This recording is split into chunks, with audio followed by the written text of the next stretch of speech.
नमस्कार दोस्तों, welcome back to our channel जिसका नाम है हिंदी टीवी स्टोरीज़।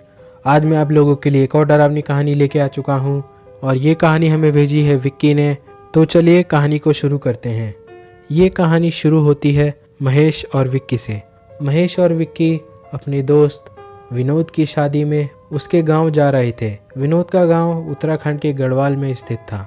महेश और विक्की ना तो पहले कभी गढ़वाल गए थे और ना ही उन्हें वहाँ का रास्ता पता था। इसलिए महेश और विक्की ने विनोद को फ़ोन लगाया और फ़ोन पर ही विनोद से एड्रेस ले लिया। गढ़वाल जाने के लिए महेश और विक्की बस में बैठ गए और गढ़वाल पहुँचते पहुँचते रात के लगभग 9 बज चुके थे और काफ़ी अंधेरा भी हो चुका था। और जैसे ही लोग बस स्टॉप से उतरे, इन्हें एक और गाड़ी करनी थी विनोद के गांव पहुंचने के लिए। पर जब ये लोग बस स्टॉप पर पहुंचते हैं, ये लोग देखते हैं वहाँ पर ना तो कोई गाड़ी दिख रही थी, ना ही कोई इंसान। इसलिए उन्होंने विनोद को फ़ोन लगाना सही समझा। फिर महेश ने विनोद को कॉल लगाई, पर विनोद का नंबर स्विच ऑफ आ रहा था, जिसके कारण महेश और विक्की ने यह तय किया कि हम थोड़ा और आगे जाएंगे। महेश और विक्की लगभग 1 किलोमीटर पैदल ही चल के आगे पहुंच चुके थे, लेकिन इन्हें कुछ भी दिखाई नहीं दे रहा था। थोड़ा आगे पहुंचते ही इन्हें एक आदमी दिखा। महेश और विक्की ने उस आदमी से पूछा, क्या यहाँ पर कोई टैक्सी नहीं मिलेगी? वो आदमी बोलता है, ये तो आप पीछे जो बस स्टैंड है वहाँ पता कर लीजिए। महेश और विक्की बोलते हैं, अभी हम तो वहीं से आ रहे हैं। वो आदमी बोलता है, फिर तो आपको सुबह ही कोई गाड़ी मिलेगी।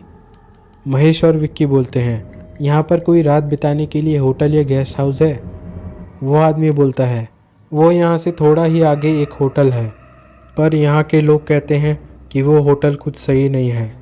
उसकी बात सुनकर महेश और विक्की बोलते हैं, सही नहीं है से आपका क्या मतलब? वो आदमी बोलता है, लोग बोलते हैं कि वो भूतिया होटल है और वहाँ जल्दी से कोई जाता भी नहीं। उसकी बात सुनकर महेश को हंसी आ गई और वो हंसते हुए कहता है, अबे यार भाई, तू कहाँ इन भूतों की बातें कर रहा है? ये भूत वूत कुछ नहीं होते।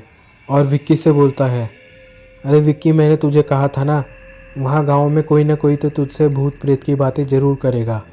महेश की बात सुनकर उस आदमी ने कहा, अरे भैया, मेरा काम था बताना, वो मैंने आपको बता दिया। अब यहाँ रहो या ना रहो वो आपके ऊपर है। जय राम जी की, मैं तो चलता हूँ। फिर विक्की बोलता है, अरे भैया रुको, इसका ऐसा मतलब नहीं था, ये तो मजाक कर रहा था।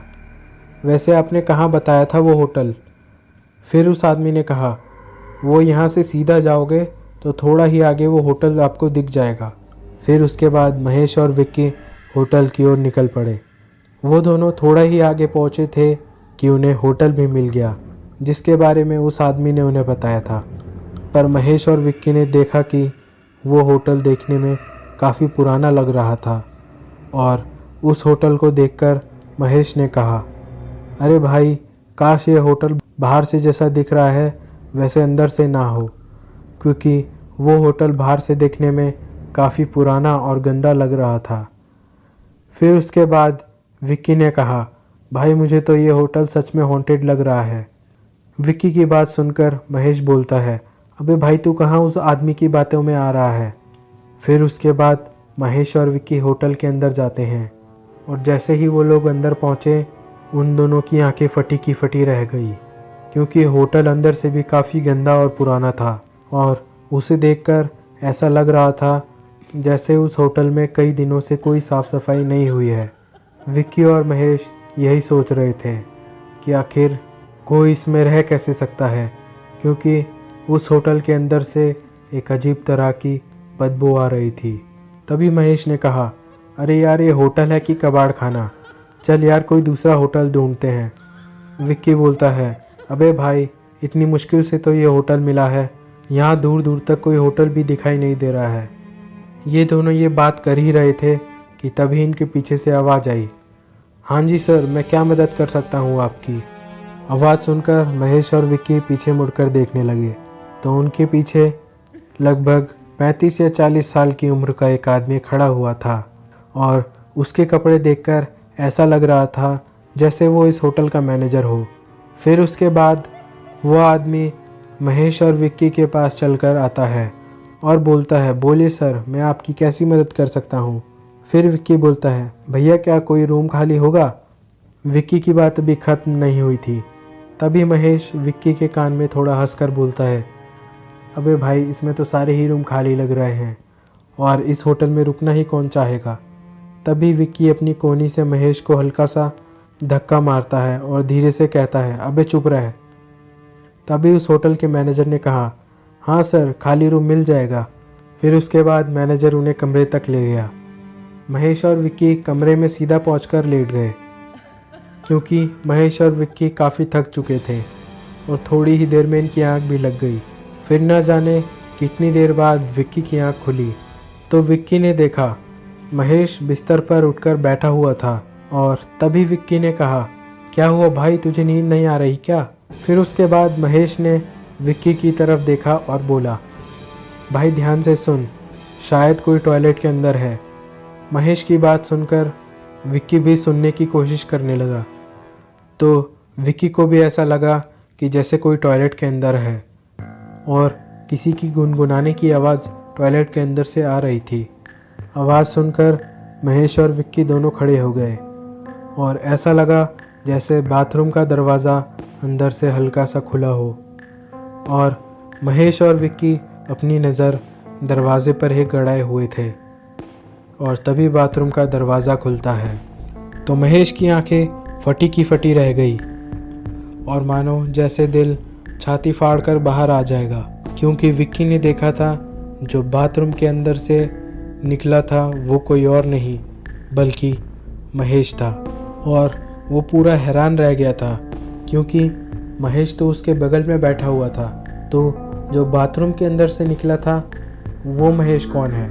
ये सब देखकर विक्की की हालत ख़राब हो गई और विक्की को समझ में नहीं आ रहा था कि इन दोनों में से असली महेश कौन है।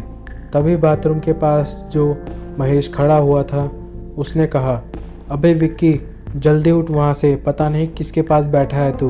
जो विक्की के बगल में महेश बैठा हुआ था उसने कहा, नहीं विक्की, वो पता नहीं कौन है, मैं तो कब से तेरे साथ ही हूँ। फिर उस महेश ने कहा जो बाथरूम के दरवाजे के पास खड़ा हुआ था, यार भाई, तू जब से सो रहा था मैं तभी बाथरूम गया था और वहाँ से वापस आया तो तू पता नहीं किसके साथ बैठा हुआ है। विक्की इन दोनों की बातें सुनकर बड़ा ही हैरान था और समझ नहीं पा रहा था कि उसका असली दोस्त कौन सा है।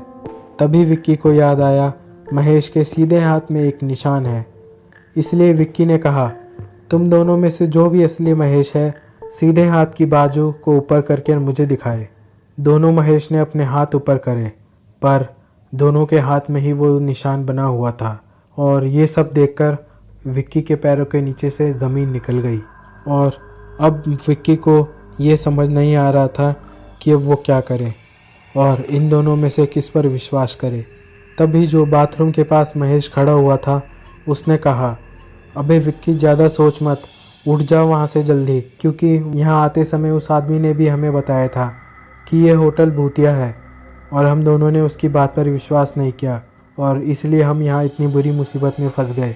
उस महेश की बात खत्म होते ही जो विक्की के बगल में महेश बैठा हुआ था वो ये सुनकर बोलता है, मुझे तो लगता है यही वो भूत है जिसकी वो आदमी बात कर रहा था।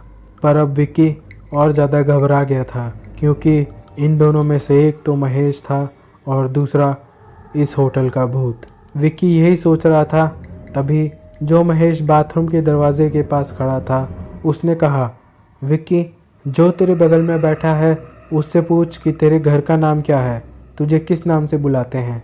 उस महेश ने जैसे ये कहा तभी जो महेश विक्की के बगल में बैठा हुआ था उसने कहा, विक्की, इसकी बात मत सुन, यह तुझे फालतू की बातों में फंसा रहा है।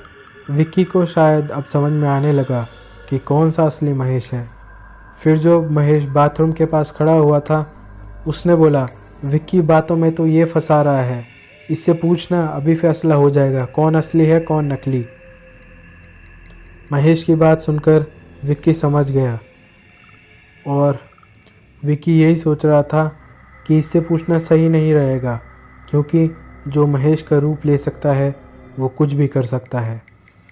पर तभी जो महेश विक्की के बगल में बैठा हुआ था उसने कहा, अबे विक्की, उठ और चल जल्दी मेरे साथ, हमारा यहाँ रुकना सही नहीं है। फिर विक्की ने अपनी चुप्पी तोड़ते हुए कहा, महेश तू बताता क्यों नहीं कि मेरे घर का नाम क्या है? तू मुझ पर शक कर रहा है क्या? फिर विक्की ने कहा, ना भाई शक नहीं कर रहा हूँ, तू बताना फिर मैं बिल्कुल शक नहीं करूँगा। विक्की की बात खत्म होते ही जो महेश बाथरूम के दरवाजे पर खड़ा हुआ था, देखा विक्की, इसे पता ही नहीं है तो ये तुझे क्या बताएगा? चल अब जल्दी उठ वहाँ से। फिर उस दूसरे महेश ने कहा, ना भाई मुझे पता है पर अभी याद नहीं आ रहा। इसके बाद विक्की और महेश जो बाथरूम के दरवाजे पर खड़ा हुआ था वहाँ से तुरंत भागते हुए उस कमरे से निकले, पर वो दूसरा वाला महेश भी उठकर इन दोनों के पीछे भाग रहा था और पीछे से आवाज़ लगाते हुए बोल रहा था, अबे विक्की रुक, मैं ही असली महेश हूँ, तू गलती कर रहा है। पर ये दोनों उसकी आवाज़ों को अनसुना कर रहे थे और सीधा भागते ही जा रहे थे और भागते भागते सीधा ये दोनों होटल के दरवाजे तक पहुंच गए। ये दोनों होटल का दरवाज़ा खोलने की कोशिश कर रहे थे पर दरवाज़ा खुल नहीं रहा था। पर तभी पीछे से उस दूसरे महेश ने कहा, विक्की तू मुझे अकेले छोड़कर क्यों जा रहा है? तू कैसा दोस्त है? विक्की मेरी बात पर यकीन कर, आजा मेरे साथ, मुझे यहाँ से बाहर जाने का रास्ता पता है। फिर तभी विक्की देखता है कि ऊपर एक खिड़की बनी हुई थी। वो उस खिड़की को कुर्सी फेंककर तोड़ देता है और महेश और विक्की पैदल ही पैदल विनोद के घर की तरफ भागते हुए जा रहे थे। और विनोद के घर पहुंचते ही उन्होंने ये बात विनोद के पिताजी को बताई। तो विनोद के पिताजी ने उन्हें बताया कि अगर तुम गलती कर देते और दूसरे वाले महेश पर विश्वास कर लेते तो तुम शायद आज जिंदा ना होते। तो ये थी आज की कहानी। आई होप आपको पसंद आई होगी। पसंद आई है तो वीडियो को लाइक कीजिए, चैनल को सब्सक्राइब कीजिए और कमेंट सेक्शन में लिखिए जय श्री राम। तो मिलते हैं आपसे नेक्स्ट स्टोरी में।